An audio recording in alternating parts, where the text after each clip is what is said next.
Have you ever prayed those words? God, please speak to me. Maybe you need direction. Maybe you are facing a decision. Maybe you feel confused, tired, or spiritually distant. You have asked God what to do, but all you hear is silence. And then you begin to wonder, was that thought from God or just from me?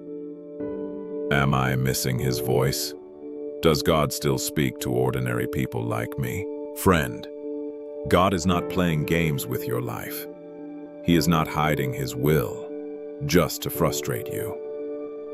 But many believers are waiting for a dramatic sign, while the clearest voice of God is already sitting closed on the table beside them. The Bible. God may guide in many ways, but He will never guide you against His word.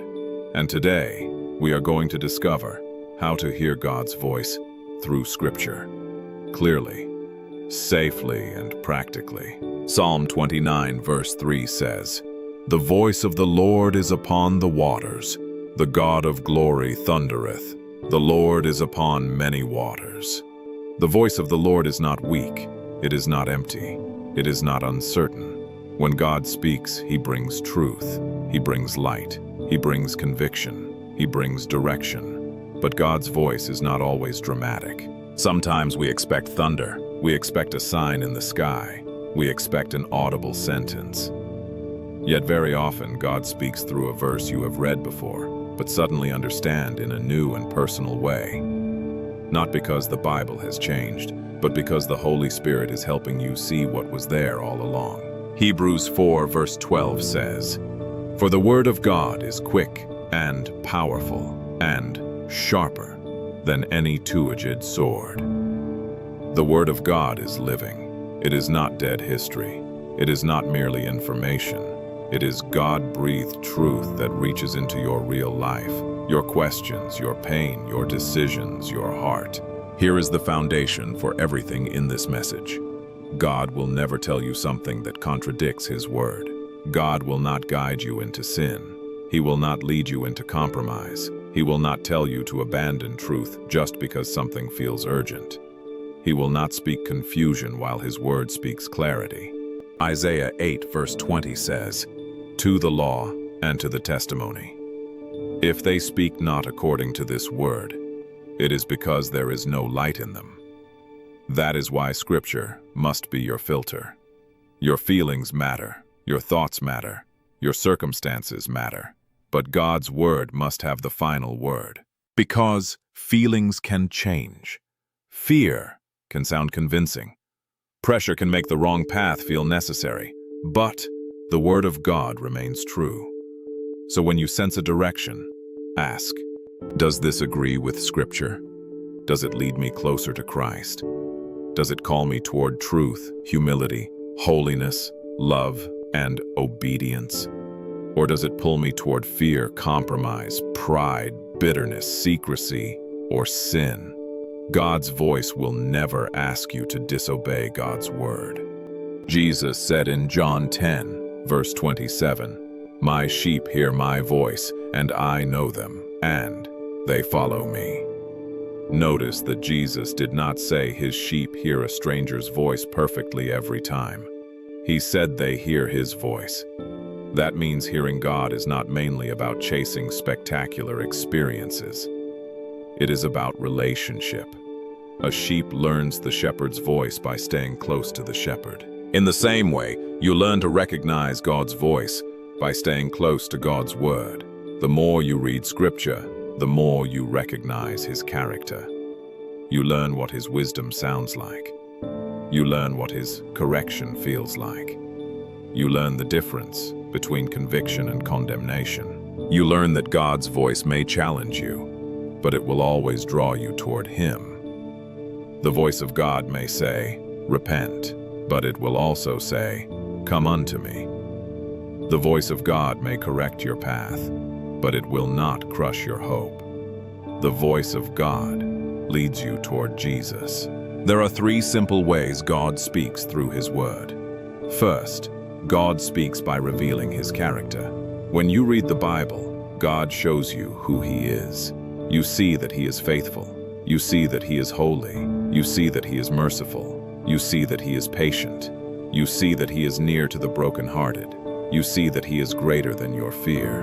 And when you know who God is, you begin to trust him in places where you do not yet know what he is doing. Psalm 119 verse 105 says, "Thy word is a lamp unto my feet and a light unto my path."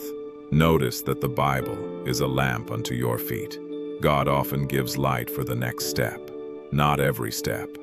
Not every detail, not the full map of your future, but enough light to obey him today. Second, God speaks by correcting your thinking. Sometimes you ask God for direction, but what you need first is not a new answer. What you need is a renewed mind.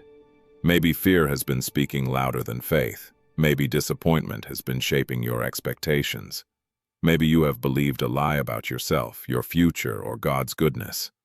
Then you open Scripture, and God's truth confronts that lie. That is God speaking.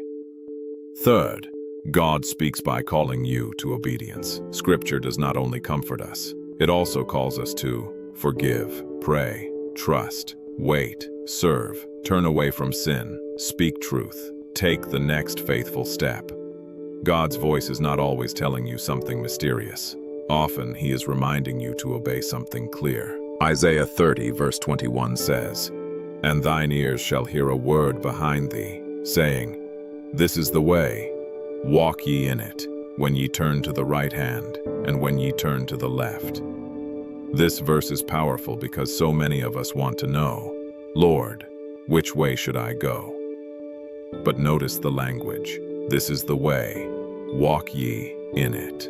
God's guidance is not given merely to satisfy curiosity. It is given so that we can walk in obedience. Sometimes you will not receive a full explanation, but you may receive a clear next step. You may be reading Scripture and suddenly realize, I need to forgive that person. I need to stop delaying obedience. I need to trust God with this fear. I need to make peace. I need to pray instead of panic. I need to stop looking for validation from people. That is not always a dramatic voice, but it is still God guiding you through his truth. God's direction often becomes clearer as you obey the light he has already given. Here is a simple method you can use every time you open your Bible. Step 1. Pray before you read. You do not need complicated words. Simply pray. Lord, open my eyes. Help me understand your word. Show me what you want me to see. Give me a heart ready to obey. Psalm 119 verse 18 says, "Open thou mine eyes, that I may behold wondrous things out of thy law." Step 2. Read slowly. Do not rush through 5 chapters because you feel pressured. Read one passage carefully. Read it again. Notice what God reveals about himself. Notice what the passage says about your heart, your choices, your fears, or your next step. Step 3. Ask 3 questions. Ask, what does this reveal about God? What does this reveal about me? What does God want me to do with this today? Step 4. Pray the truth back to God. When you read that God is your shepherd, pray, Lord, lead me today. When you read that God is your refuge, pray, Lord, be my refuge in this situation. When you read that God tells you not to fear, pray, Lord, help my heart to trust you. This is how Scripture moves from the page into your heart. There will be times when you have a strong impression, a thought, a desire, or a sense of direction. Do not be afraid to test it. 1 John 4 verse 1 says, "Beloved, believe not every spirit, but try the spirits whether they are of God." Testing does not mean unbelief. Testing means wisdom. Ask these questions. Does it agree with Scripture? Does it honor Jesus? Does it lead me toward holiness? Does it produce godly wisdom rather than panic? Can I bring this before mature believers without hiding it? Can I wait on God without forcing the outcome? God's voice may bring conviction, but it will not manipulate you. God's voice may call you to courage, but it will not drive you with confusion. God's voice may ask you to take a step of faith, but it will never lead you away from truth. When you are uncertain, do not rush. Stay in Scripture, stay in prayer, seek godly counsel. Let time test what you believe you are hearing. God is able to make your path clear. Perhaps you are listening right now, and you feel that God has been silent for a long time. You have prayed, you have waited, you have searched for an answer, and nothing seems to be changing. Do not assume silence means absence. A teacher can be quiet during a test, but still be present. A shepherd can lead quietly. A lamp does not shout. It simply gives light. Sometimes God is not giving you a new word because He is waiting for you to obey the word He has already given. Maybe He has already said, forgive, trust, wait, pray, stop worrying. Seek first His kingdom, love your neighbor, be faithful in the small thing. You may not need another sign. You may need the courage to obey the last clear instruction God gave you. And as you obey, you will often find that the next step becomes clearer. Let us pray. Father, thank you that you are not distant. Thank you that you speak through your word. Thank you that your voice brings truth, direction, correction, comfort, and hope. Lord, forgive us for seeking signs while neglecting Scripture. Give us hunger for your word. Give us patience to read it slowly. Give us wisdom to understand it rightly. Teach us to recognize your character, your truth, and your leading. Father, for every person who feels confused, bring clarity. For every person who feels afraid, bring peace. For every person who feels far from you, draw them close. Help us to test every thought by your word. Help us to obey what you have already revealed. And let your word become a lamp unto our feet and a light unto our path. In Jesus' name, amen. God is still speaking, and one of the clearest places to hear Him is through Scripture. Do not wait for a perfect moment. Open your Bible today. Read one passage. Ask God to show you His truth. Then take one obedient step. Comment below, Lord, help me hear you through your word.